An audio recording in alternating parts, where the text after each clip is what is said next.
gonna do a little overview on this, do a series of some of this, show you guys some stuff, because there's not a lot on YouTube on specific models and kind of getting in the cab and looking at them other than a quick 30-second clip for like Tractor House. So in this video here, we're gonna talk about the White 6125.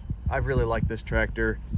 We've had a few small issues with it early on. It did come with the front weights, two-wheel drive, as you can see. It needs some front tires. Let's get in the cab and take a look at that first. So opening up the cab's pretty straightforward. You just gotta, that opens up. It is kind of neat that the door's like this weird shape. I don't know how to explain it, but it's got like a little ledge right there. I did have to seal that seam that was leaking when we bought it. Yeah, let's get in here. So it's got some heat damage on the hood. I'm not really sure what that was. That's before we bought it. Basic things here. You get your radio, you get your gauges. This thing always starts really good. So just like that, it's running. It builds oil pressure pretty good. You can see that we're up to oil pressure already. It never loses oil pressure. I've only had to overheat one time, and that's when the water pump went out. And then how some of these gauges work, you push this, that tells you how fast you're going. So your ground speed in miles per hour. Slip, which I've never, I don't know, I'm not using that for hay. Then you can have your engine RPMs, which right now we're at 720. You push it once, you can see that tells you it's 540 engine RPMs if your PTO is on. Right now it's not on, but if it was, it'd be reading about 214 RPMs on the PTO. Push it one more time, now we're at 1,000 speed, and that'd be 398 RPMs. I don't really know how this all works. I guess that's this would be our engine hours, just under 5,000 hours. I'm not really sure how to do this whole field area and how that all works. Either way, most of the time I have it on ground speed, or if I'm baling and I want to make sure my baler's running the right speed, I'll have it on the 540. I haven't done a lot of mowing with this, with the full type mower. That's 1,000 PTO. That mower's sitting right there. So we get in the cab, some pretty basic things. There's not a lot of great places to mount stuff. I've seen some people take these shrouds off, and it didn't have the shroud on here when we bought it. We have a couple small bolt holes there, which I assume you have the same thing. You can see kind of underneath where it's kind of attached. I'm sure you can do that. We've kind of used some of these. We need to tighten some stuff up, which right now we're not using the applicator, and the coax cables for the baler kind of broke off, so that's not getting used. Then you have your transmission there. We're in neutral. You put it in forward, you usually start in 6 forward, and then if you put it in reverse, you'll be in 3 reverse. And then you shift it all right here. So you just push down this button and then put the lever forward. You'd be in forward, and then you just bump it forward or back. It's an 18-speed power shift, 9-speed reverse power shift. And then between gears 9 and 10, it's always recommended, at least for how I run them, the clutch between that. There's some adjustments you can do and calibrate the transmission, but it's still really rough because you're going between clutch packs, like a road gear and or field gear. Pretty basic stuff here. 3 remotes, PTO, your 3-point draft control, I think. I'm not sure what that's all about. You have your throttle, and then you got a foot throttle there too. Brake, clutch. You got a dimmer for the light switch right there. Lights. So like if you're going down the road, you have your field lights on, or sorry, your headlights on, you'd have that dimmer for that. And you have your parking brake right here. I never really use it because we park on flat ground. Radio's right there. And you got one rear light. I need to get this one adjusted. I can't figure that out. I need to like do some loosening, but I've never had that one really adjusted to be able to use the left. Mirror, AC and everything up here. You got your wiper, dome light, and then AC controls. The AC in this works really nice. As you can see, we have it set up to run our small square baler, so that's your thrower control, stuff like that. Like I said, I'm powering it to auxiliary so that this does kill the power when the key's off, so we don't have anything drain the battery, which is nice. You got cup holders on the left side, and then cup holders, or sorry, on the left side and on the right side, both sides. Armrest, and you have a buddy seat right here, seat belt, and then if you want, you can fold that up out of the way, and your armrest comes down. I don't know. I have 2 kids, so we do use this buddy seat pretty often. There's plenty of room in this cab. I do like this. It's a very roomy cab. Visibility is really good. We can shut this door, and you can can see a front tire, all of that. I mean, the visibility on this is just really, really nice. You come back looking out this window, I don't know how much you can pick up on camera. It's hard to show. If you lean back over the seat a little bit, you can see your drawbar just fine for putting in pins. And what was I gonna say? It's very easy to see that. But yeah, I really do like this tractor. Visibility is really nice. When it's cold, the transmission is a little clunky when you're shifting. But otherwise, it's been a pretty good tractor for us. The only issue, we had a micro switch in this armrest go out, so we weren't able to pull it out of neutral, or you could put it out of neutral, but it wouldn't actually drive because it had a micro switch out in the shifter, I think. Or maybe it was in the parking brake. I don't really remember off the top of my head, but we did have that issue. We were maybe 10 miles from home. We ended up having to pull it home with a chain. Luckily, I think we didn't do any damage. Obviously, everything's been fine since then. That's been 2 years ago now. We did just put it in neutral here, you know, obviously no parking brake, and then put a chain on the front and just pulled it all the way home. But that was a one-time thing. We changed out some solenoids in the transmission trying to do that. Had the TCM rebuilt, sent out and rebuilt, and that didn't fix it. Turned out to be maybe a $20 micro switch. And so the wiring's kind of wonky on these. The 6125s, this whole 6000 series are known to have maybe some minor electrical things at times. They're much simpler than the 8000 series whites, which were known, from my understanding, to have a lot of electrical problems. These were known to be a little simpler, maybe a little more rigid, a little better built. And that's been the only issue we've really had with it. I did have on the blower controls, it did burn off some of the connections inside of that, so I had to pull all that down. And so not the AC controls necessarily, but the blower fan, I had to replace this at least. I might have already done it twice. I know I did it once. And since we don't have working AC, nothing's wired on that, I did pull the switch out of that. I think we've replaced it twice. One's a used one from the 105, and then one is aftermarket type thing, and they're pretty standard. This just pops right off, or maybe has a keyway or an Allen that holds it on. But I just had to unscrew these 4 bolts. This whole panel comes down, you get to the wiring in the back. Nothing really major there. I don't have working heat in the cab. The valve on top of the cab, I've looked at it, it's seized. I don't really care. It's a 2-wheel drive tractor without a loader on it. We're not using it in the winter for hardly anything. And if we are, I can just throw on a heavier coat. It doesn't really matter to me. So I haven't worried too much about fixing that. Hasn't been an issue. I just need AC. The AC does work. We got the compressor changed. I think the condenser and the evaporator were changed, and all the lines. And I've had to recharge it once. It's been really good. So we'll get out and look at the back of it here. One other really, I guess it's not a major thing, and it's not anything on this tractor itself. It's kind of my own problem. When we first had it, I had an MXU case we had fuel issues with. I bought that, was in really rough shape. I bought that, and then I bought this the same winter. We went out to go mow hay. The MXU it wouldn't throttle up because it had a plugged fuel tank with algae and stuff inside the fuel tank. Long story. Either way, we were mowing hay with this, and the tires were in a little bit, spaced in on these. They're like clamped down. As you tighten those, it draws them forward. Those wedges draw in and clamp down on that axle and keeps the tires on there. They were spaced in maybe another foot. It had duals, clamp-on duals that came with it. I used them to plant when we planted this. Otherwise, they haven't been on this tractor at all. But we didn't have the duals on at the time. It was our first season of the year, or first field of the year. I was mowing hay, and these tires were spaced probably at least a good 6 inches or more in.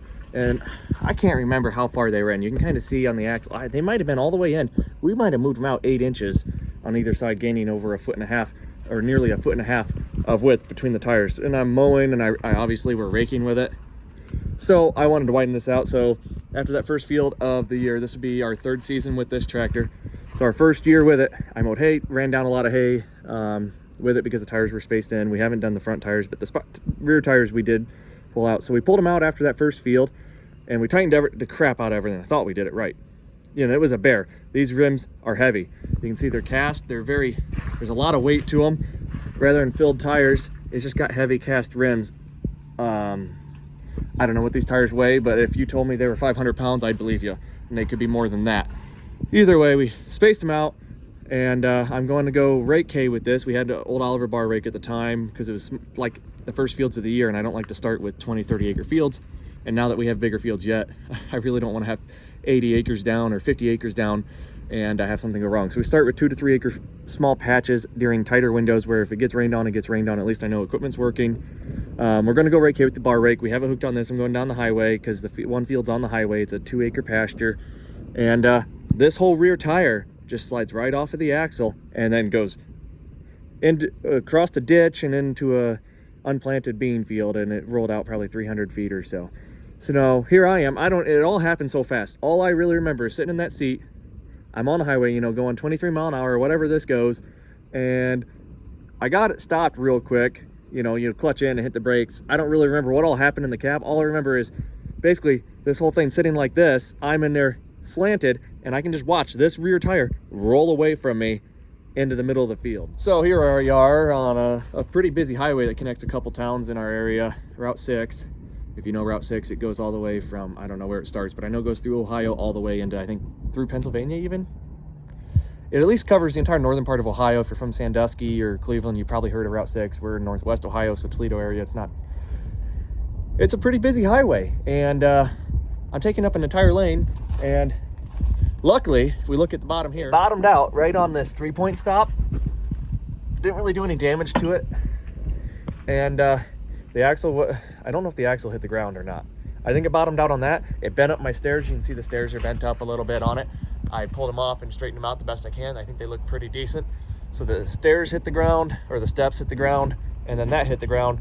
And it took us probably all of 3 hours just moving bottle jacks back and forth, jacking this up slowly and blocking it off and jacking it up slowly. It took 3 people to roll this tire back up this slope. You know, it's like 10 foot of gain. You have to go up this hill or whatever to get back to the highway, because you know it tears down towards this field that the tire rolled in. We had a deputy sit behind us for traffic control, and we finally get it jacked up enough we can put the tire back on. And we just, you know how heavy these are, to get them back on and lined up. It was a bear to do it in a controlled environment in the driveway. Now trying to do it when you're on a highway and people are going by really sucks. Luckily it wasn't, I mean, maybe a divided highway would be better, because at least you don't have 2 flows of traffic. It was not a divided highway, but maybe that's for the best, because people were only going 55, 60 mile an hour at the fastest versus the 70 you'd have on a divided. But we got the tire back on the axle, but we couldn't get the wedges in, or couldn't get the tire sucked in enough to be flush where it's supposed to be. So I think what we ended up, or maybe we got it too far, the top was leaned in. I forget what it was, but we ended up having to block the second lane of traffic off with my truck. And then we hooked ratchet straps to the dual hooks and put them on the chain eyelets on the truck, you know, where you would hook your chains for a trailer, and then just ratcheted the top forward and used pry bars to push the bottom in, and then tightened up those wedges, and got some pretty big breaker bars on them once we got it off the road and tightened stuff up, and it's been fine since. You can see here another little bit of damage. That's from the tire. Didn't destroy this plastic fender. I guess it did mess this up a little. It didn't really screw anything up. It just kind of screwed up how that was all angled. But really no damage in the sense of actually costing anything. It's just a lot of time. And then the next field we had that year, I made like 3 rounds around the field, and this tire went flat because, you know, it had some sidewall damage. And the tires were really worn when we bought it. I guess I didn't realize quite how bad they were. We bought it at auction for like $17,000.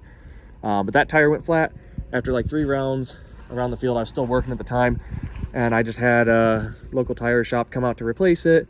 And it's like Friday. I was gonna just go out and finish mowing the field that afternoon after work. Well, I get a call around lunch. I'm eating lunch, and they're like, "Hey, I'm in the field. I'm stuck. I can't get to the tractor." Oh, great. Now I gotta leave work early. So I go to leave work early. I unhook the mower, drive the tractor on the flat tire to the tire guy. He changes it, and then I pull him out with the tractor.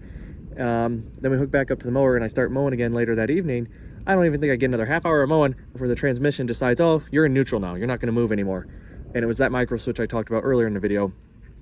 So then we just tried to bring the MXU case back. We thought we had the fuel issue fixed. We thought it was filters or lines. I forget what we thought it was. It wasn't that. We didn't realize the algae in the tank was as bad as it was, or we didn't realize there was algae in the tank. I got a half mile down the road and just kind of like petered out, ran out of power like it had been doing. So we had to take that back, and then we ended up pulling this tractor out, putting it on the old hay bind, and finished the field with the hay bind. Got into our next field. The hay bind broke. Borrowed a smaller pull type disc bind till that broke, because we couldn't run that mower. It's 1,000 PTO on this tractor because we couldn't get the 540 PTO pulled out. I had the 1,000 shaft for it, but it was like the 540 was rusted in there, and nothing I did would work. So we could only run mowers for 540 PTO. So I was borrowing a disc bind with a 540 PTO at 9-foot side pull to mow until it broke. So my hay bind, this tractor was down, the MXU was down, my hay bind broke, we borrowed a disc bind, the disc bind broke. Well, the field we were mowing when all the issues went on with this, the neighbor was also mowing hay, and we go to church with him and whatnot. Well, his mower broke. So what we end up doing is taking his International, I don't know what it was, 1086 maybe, hooking it onto our mower. He finished mowing with our mower on his tractor, and then we finished mowing our fields, and it just kind of worked out for the best. You know, he got at least his stuff finished mowing because his mower was broken and our tractors were down, and we finally got things done. All of that being said, that all happened within about the first couple months of really using this tractor. Since then, we have not had really any issues, knock on wood, with this unit since last spring, and the water pump went out. But I mean, you can't really knock something with 4,000 hours that was built in, I think, 1992 to have a water pump go out. Quick, easy fix. It's a Cummins 5.9 engine. Auto parts store had it. Our Agco dealer isn't very good at getting parts. I've just been very disappointed with the local Agco dealer support. But luckily, having a Cummins in it, we were able to source that through an auto parts store same day, get this thing back and going. Like I said, just been a good tractor. A couple things I'm not a huge fan of. The drill we had that we planted with is a 3-point. So this is the only tractor has a 3-point balls. I don't have the, you know, and it's probably a cheap thing to get. I just haven't gotten them for that tractor or the Puma we have now. So we were planting with this, and I can't figure out how to put any stops on these. So the drill would just kind of walk a little bit side to side, because those would just kind of wander depending how it would pull. I mean, not enough that you'd really be having skips or a ton of overlap, but I wish I had it on that Puma, because that has the stops. You can kind of set your 3-point to be exactly where you want. But overall, really solid tractor. Some things I really do like about it. I do like the electric controls of my other tractor, but don't get me wrong, the simplicity of these spool valves that they have here, it's just cables coming out of the cab from those valves, and they just come down here. I'm trying to see where some of that is, but you can see right there is a cable engagement for the PTO, and you can see some other cables down there. Just very simple, basic, simple things to repair and fix. You get a lot of the luxuries you get of a newer tractor, having comfortable air conditioning, a comfortable seat, a buddy seat, good visibility all the way around, a full power shift, good lights, rear view mirrors. Not to say other tractor brands didn't have some of that in the 60s and 80s, but go back into the 80s and 90s of John Deere sound guards, the buddy seats really weren't a thing until maybe the late 90s, give or take. I'm not sure. I'm not a very good on some of those John Deere models like the 7000, 8000 series Deeres, but I don't think they had buddy seats very common until the early 2000s. And I've been in a few boxcar Magnums. I'm trying to remember what those had, but I know a lot of and I know that 1086s and Internationals at the time were older than this, but the shifters were on the left side of the seat, so no buddy seat there. And then some of your other controls like hydraulics and PTO were on the right side of the seat. Not to say that's any better than what like this 1970s White would have with the shifter between your legs, no buddy seat on the left. But at least you had room on the left if you wanted to makeshift a buddy seat. You just couldn't do that in the old Internationals. This is just feels very modern for what it is. Don't get me wrong, newer tractors are probably nicer than this, but at the end of the day, this doesn't. Their newer tractors don't offer you a lot more that this tractor can't give you, other than maybe like ISO buses. You get to the really new stuff, maybe higher road speed or transport speeds. You know, he's upgrade the radio, but Bluetooth radio maybe, if that's a big deal breaker for you. Overall, the visibility is great out of the cab. It's very reliable. It starts very good. No really major leaks. Might have a small leak on the steering cylinder. Nothing I've really gotten too worked up about. It's going to need steer tires here soon. It does seem to be lacking in a little bit of power at low throttle. So like when you hook it onto that disc bind, you have to give it a little bit of throttle to engage a PTO. Because if you don't, at times, that mower, trying to engage that at idle, will kill the engine on this. Have not tried to put it on the large square baler. We don't have a hammer strap for the drawbar to do so. Not to mention, you know, as you get into newer implements like the round baler we have, or a big square baler, you're gonna have monitors that go with that, and swapping monitors back and forth that need wired to the battery, and then mounting in the cab. The big square baler pretty much stays on that, and the round baler pretty much stays on this, and the small square baler pretty much stays on this. Now those are a little simpler controls for the small square baler, just the thrower controls. I have 2 small square balers and a second set up for the controls for the thrower, so we may end up setting a second tractor up for that. Overall, this tractor's been just a really nice hay tractor. I don't have any intentions of getting rid of it now that we put 2 new tires on it, because like I said, that one went flat. And then later on that same summer, I guess, we had most of the issues with this within the first month of using it, the first year of ownership. that tire did go flat later on. But what we ended up doing is putting the dual on it and then just driving it to the tire shop on the dual. That tire was junk, but at least the dual could support the weight, and we were able to get it there and save ourselves from a service call on that one. Overall, if you're looking to get into a 6000 series white, I'd recommend these. I've been really happy with it. Now the 6125 is the full power shift, as well as the 6145, I believe, is the model numbers on them, the full power shifts, and I believe both of those have the 5.9 Cummins in them. I think the 5.9 Cummins is the same engine that they have in the 6124 and the 6144. Double check that on Tractor House, but those do not have the 18-speed power shift. They have, I think it's a Massey Ferguson specific transmission, while this is like a Funk 18-speed power shift, kind of in partnership with Deere, kind of not. Deere kind of owns Funk, they kind of don't. It's patent things or overlapping monopoly things. I don't remember what all the details were, but Deere couldn't use the Funks in their tractors, or maybe they had part ownership in the Funk transmissions and they didn't want to use them, or they weren't allowed. Either way, the Funk 18 speeds got put in these, and I believe they're the similar or the same transmissions as what you see in the Genesis New Holland tractors of the time.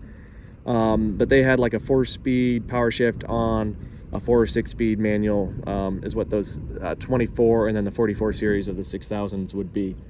I'm not too familiar when you get up into some of the larger ones of that, because these go all the way up to a 6215, I believe, so 215 PTO horsepower, I believe, is what that would be considered. I think that's what they run. The 6125 means 125 PTO horsepower, not engine. I could be wrong on that, but it does have both PTO shafts. Really simple to swap out. Just take 4 bolts out, shaft pops out, you slap the other one in. Right now, obviously, we're running a 540. It takes 2 minutes, no problem at all. I almost prefer that over like what Case has, and I like the simplicity of, if you just have pliers, you can pull the snap ring and the PTO comes out and flips back in. Now, this being a Euro spec, it does have separate shafts, but most cases it is a 540,000 all-in-one with just a clip ring that holds it. But those get to be kind of a pain to swap every now and then, but I could see how threads maybe would get worn over time, why we went away from having to thread bolts in and out all the time and went to that style. Either way, they're both really simple. I do like that. Now those have a little different style we won't get into in this video, but yeah, if you want to see anything more on this tractor in particular, I already did a video on the Puma. Just follow along. I'll probably be doing some stuff on some implements here. Maybe not as long-winded as what this one is, but we had a lot of learning curves with this tractor. It was the first tractor I've ever bought with air conditioning. My first power shift tractor I've purchased. I've run lots of power shifts for other people. I've run CVTs for other people. I've run synchros, you name it. I've been in all sorts of tractors, whether it be Deutz, Agcos, Masseys, New Hollands, Cases, John Deere's, new and old. I really like this tractor. I think this was a good purchase for us. We've had to put some money into it, trying to figure out the issue with the transmission, which was really minor, not mechanical, just an electrical thing, and then tires, obviously, and then a water pump now, but such minor things on what is a very nice, reliable tractor. Thanks for watching. Stick along if you like seeing hay get made. We're out here on our pad. We just got a huge rain. It kind of sucks walking through the standing water, but the stuff was dry. We just got probably a ½ inch of rain dumped on us in no more than 15 minutes. But I figured as good a time as any. It wasn't doing much. Let's get a video made on this. And yeah, follow along. We're gonna have some barns put up here soon. I'm a little stressed about the timelines on those, but we're gonna get some hay barns put up, and we're gonna be making hay here before